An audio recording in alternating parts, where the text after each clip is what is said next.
Hello and welcome to the Gaggle, where we challenge and, if necessary, destroy media narratives. I'm George Szamuely, and with me today, of course, is Peter Lavelle, co-founder of the Gaggle, as well as host of RT's talk show Crosstalk.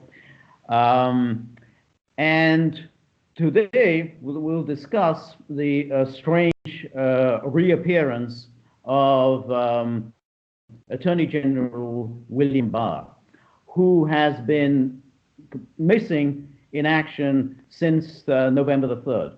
And in fact, he has been missing in action for much of the past year. If you remember, he was appointed Attorney General following the dismissal of Jeff Sessions, and which was in late 2018.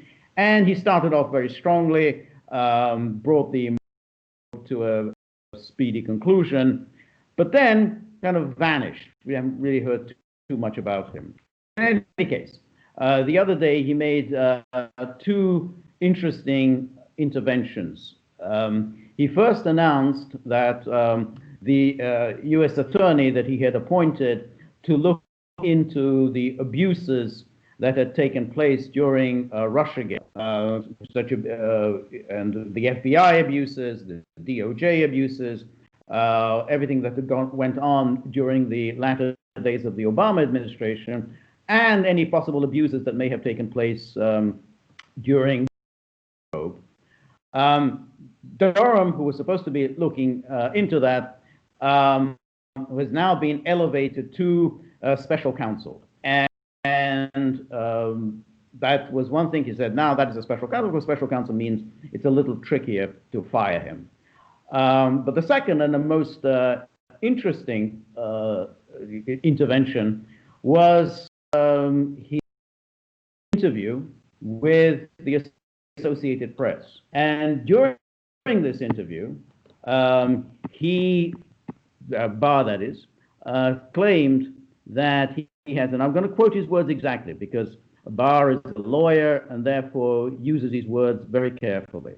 And Barr said he has, quote, not seen fraud on a scale that could have affected a different outcome in the election, unquote. Now, the media, needless to say, leapt on this to say that Barr was really challenging the claims of his boss about election fraud. Barr was saying that there has been no election fraud. But of course, Barr isn't saying that. Barr is saying that, yes, there is election fraud, but it's not on the scale that would affect the election outcome.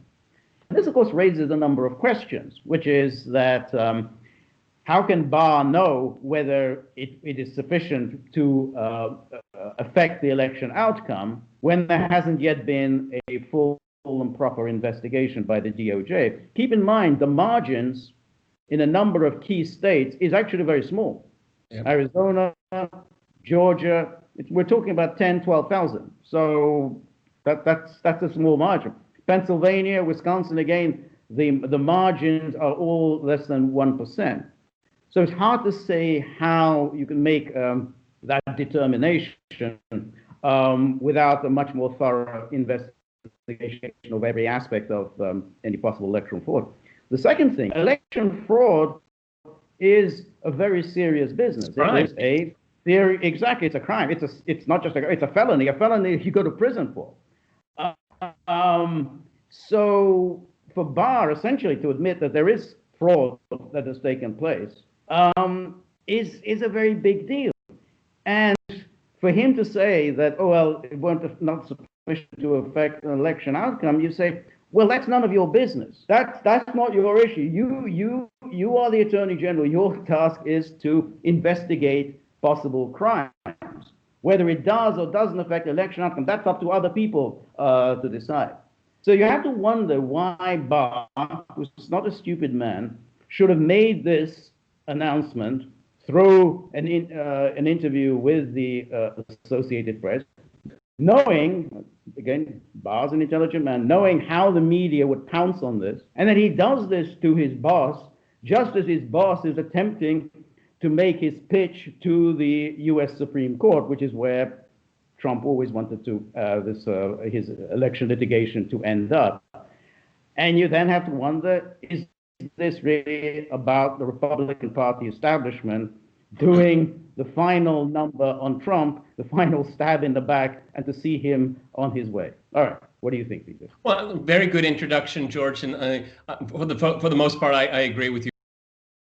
Your last point. And this is something that I've thought about the entire time Trump's been in the White House. Is just that the establishment party, with some very vocal exceptions on Fox and whatnot, just didn't have the stomach to have Trump as head of their party. 73 million other people disagree. However, there's 73 million people, and there's the establishment, and it's not an equal fight, as we know. I think your analysis, you're being completely right. I mean, so if it, then how do you know that? Okay, I mean, what's your evidence? Why do you come to that conclusion? There's a couple of things that over the last day or so I've been thinking about when this story came to light. Number one, I think the obvious thing is that he doesn't want to be seen as being meddling inside this political process. I think he's very, very sensitive to that, considering what what Comey did at the FBI. I mean, this agency is so demoralized right now, and now we have Durham's work will continue with more protections. So he's mindful of that. Number two, I think, broadly speaking, I'm not going to make any claims of fraud because I haven't done any in forensic investigation myself. But the one thing that I find so very troubling, and I think a lot of people should find it troubling, there's just a lot of ballots floating around out there. And the interesting thing is here is that it may not be illegal. In some cases, it may be illegal. But what we saw in these battleground states weeks before the election, all the rules were changed, or they were loosened up and relaxed. Okay, I mean, George, just think about it. If I would have told you exactly a year ago, in America, you'll just take a piece of box and they're going to call it a vote. No, there are controls against that. Okay, and I think one of the things that Barr is considering is that there was fraud, and there are many cases that have come to light. Well, I have no reason to believe they're not true. But what he's probably in the back of his mind is saying is it really the FBI's job to get in between local politicians, state legislatures, their attorney generals, and then let's throw in the parties too, okay? And I think Barr is saying, this is so messed up right now. And it is really messed up right now. I have a lot of admiration for William Barr. I really do. And I think he, coming in as the Mueller investigation was going on, and the way he dealt with the conclusions, I think was absolutely brilliant. But my overriding point is he's probably thinking, this is a battle that has to be taken care of on a different terrain, a different battlefield, before the FBI can get involved. Well, we have to make it very clear to our viewers is that voter fraud is a civil rights violation because one fraudulent vote negates a legal vote, okay? And that when that legal vote is negated, a civil right has been violated. So this is serious business. I agree. And that's why it's, we were saying earlier, which is that any kind of election fraud, one voter who cheats and comes in on behalf of someone else, you go to prison. No ands, ifs, and buts. You go to prison. There's not a civil offense. You don't just get a little tap on the wrist. You go to prison for a number of years. So it's a serious business. Now, your point about Barr is that he doesn't want to get involved. Okay, he doesn't want to get involved. The question then is, why does he give an interview like this? He gives this interview. We don't know. Was it pre-planned? Look, again, these are people who have been around Washington their whole lives. This, the guy was an attorney general under George H.W. Bush. He has been at the top of the sort of the elites, legal elites, political elites, all his political life. He knows exactly what he was doing. So, and then he does this at the very moment that basically Trump is trying to get the whole election moved to the U.S. Supreme Court. And by Barr saying what he's saying, he's essentially giving a kind of a nudge and a wink to the Supreme Court. You know, why bother to get involved? It's not going to affect the election. And that's where I think, you know, is this really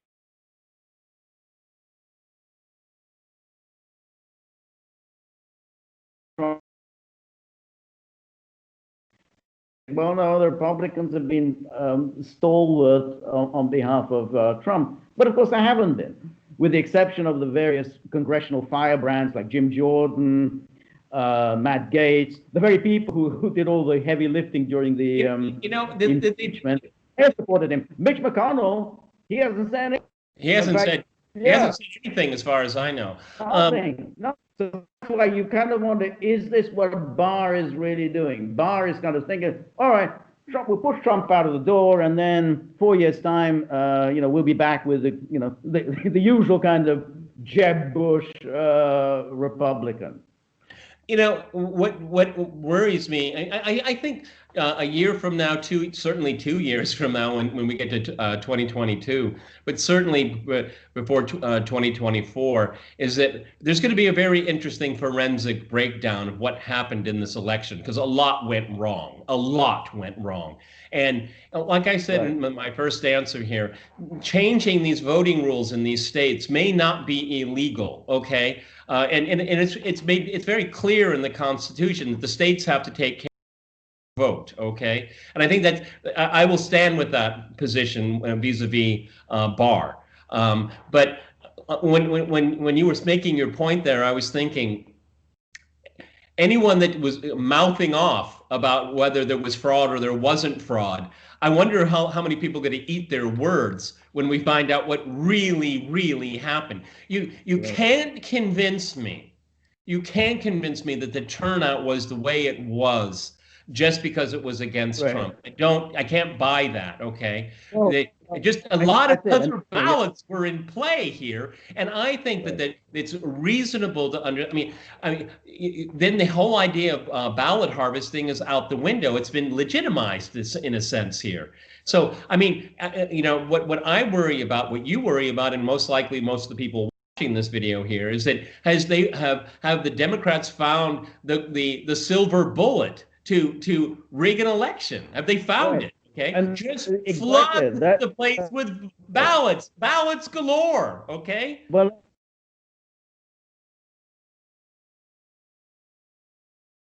for Barr to say that he hasn't seen it on a scale that would have affected the outcome, well, Arizona, Georgia, Wisconsin, in all of which cases there are serious allegations of fraud. You turn those things around in favor of Trump, and we're down to 270 each. So you have to wonder, what is Barr's basis for saying that it doesn't rise to the level of affecting the outcome? On the face of it, it seems like an extraordinarily irresponsible statement to make for the head of the Justice Department before any serious investigation has been undertaken. What bothers me with what he said is that I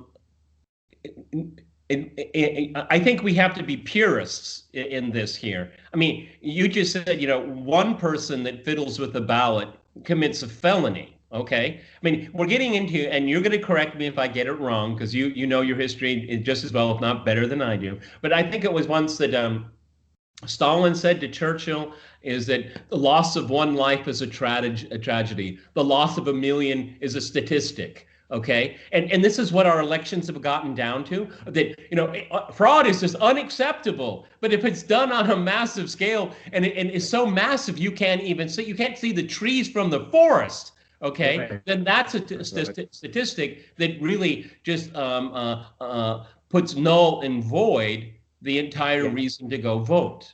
No, I think that's a very good point. The question, I think, at this stage is really the lower courts look at us in they're like zombies. They're just going to keep throwing these lawsuits out. I mean, they're just doing that now without any thinking. The reasoning that they're offering is. Can we back up just for a second? Can we back up just for a second? Some of these judges are Republicans. Okay, some of these governors are Republicans. Okay. Let me think. That is absolutely nothing. That doesn't mean that they support. We know this. The idea that a Republican judge supports Trump, even a Trump appointee doesn't particularly support Trump. So I don't think that means anything very much, because they're Republicans. They're probably Republicans of the Bush family of Republicans. Trump is not their cup of tea. And even the judges who were appointed by Trump didn't know anything about these judges. He got a list from the Federalist Society. They said, "Oh, this guy is a good guy. All right, fine. I'll nominate him." But he doesn't know one judge from another. So the fact that they're Republicans or even Trump appointees doesn't mean anything. They're just simply looking for excuses to throw them out. And usually it's on the procedural basis. Hey, you have no standing. So Trump's real best shot at all of this would be if the Supreme Court takes it up. So that's why Barr's intervention is so bizarre, by essentially giving a signal to the Supreme Court, why waste your time? Nothing rises to the level of affecting the election outcome. Okay. I don't know the level of sensitivity and interaction between a DOJ, an attorney general, and the Supreme Court. I simply don't know. Okay, but my sense is that the court will take a case on its merits, and they'll decide very, very quickly. I mean, this is established law here, and so I think that I don't think William Barr has particular standing in a legal sense when it comes to the Supreme Court. I'm curious if it's going to make it that far, because just about everything has been thrown out, everything. But having said that, I think it was in Pennsylvania when Rudy Giuliani was representing some of the claimants of fraud. I mean, those were pretty vivid stories. That was pretty impressive. That's right. That was an important point. But there was also that ruling by the Pennsylvania state last Friday, in which it did go to the issue of the constitutionality of the law change that took place in Pennsylvania on the absentee ballots. And essentially the judge said, yeah, look, there's a serious constitutional issue that this law is unconstitutional. The Pennsylvania Supreme Court jumped in 24 hours and overturned what this judge found. Now that seems to me a case that could easily go to the U.S. Supreme Court. And that's what Ted Cruz has written to the Supreme Court, saying you should take this case up. Now, just one other thing is that, yes, they haven't had success so far, but if you go back to 2000, the battle 2000, Bush was also losing most of the court decisions. They were all going against him. I mean, Gore was winning in every of the court decisions, and ultimately the Florida Supreme Court ruled in favor of Gore against Bush. And most of the conventional wisdom at that point was that the U.S. Supreme Court will not get involved. They're going to leave it at the state level. We're not going to get involved. So it was a big surprise that the U.S. Supreme Court actually stepped in and said, we're going to get involved. I'm not saying they're going to do it this time, but they may reaches the level of essentially federal law. Basically, we're talking about a U.S. election. It's a federal matter, not a state matter. We've talked about this before, and I'm trying to see if I can get into Barr's mindset. I mean, we remember, I mean, not personally, but we do historically remember Nixon in 1960. And he didn't, and his rationale was he didn't think it would be worth pulling the country apart over. And considering how maligned Nixon is historically, I mean, he was a pretty noble, I mean, by doing that, okay? But I wonder if Barr is just saying, in his mind, you know, this is something for the local courts, local jurisdictions. It doesn't measure up for the FBI to get involved on a high level. And here's the punchline, George. And maybe it's just better for the country. And I wonder if that's his mindset. I guess so. You could, but another way of looking at it is it's better for the country to see Trump depart. That's his mentality. I mean, after all, the question then is, why is he doing this? Why is he intervening? I mean, if you're head of the DOJ, your job is, let me go investigate these things. I mean, there are a number of allegations have been made. These are serious matters. Let me go send an FBI team to Georgia, let me send them to Arizona, let me send them to Michigan, Wisconsin, and let me find out what the hell's going on here. Why shoot your mouth off to the media? That is really stepping on the shoes of his boss.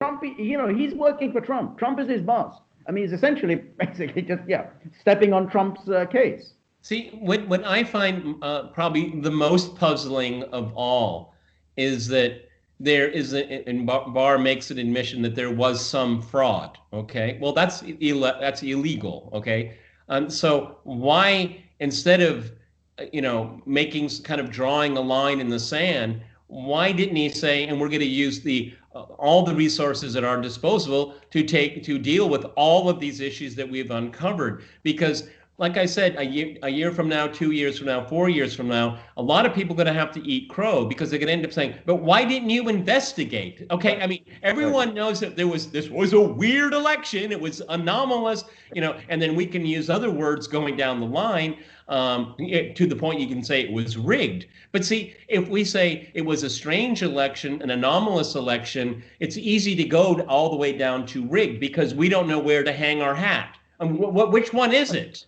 Okay, right. Well, and it's going to be politically motivated. Okay, so again, I have a lot of admiration for William Barr, but I was taken aback just like you. Why didn't you just avoid the topic? I mean, he could have said there's an ongoing investigation. I don't comment on ongoing investigations. That's standard line.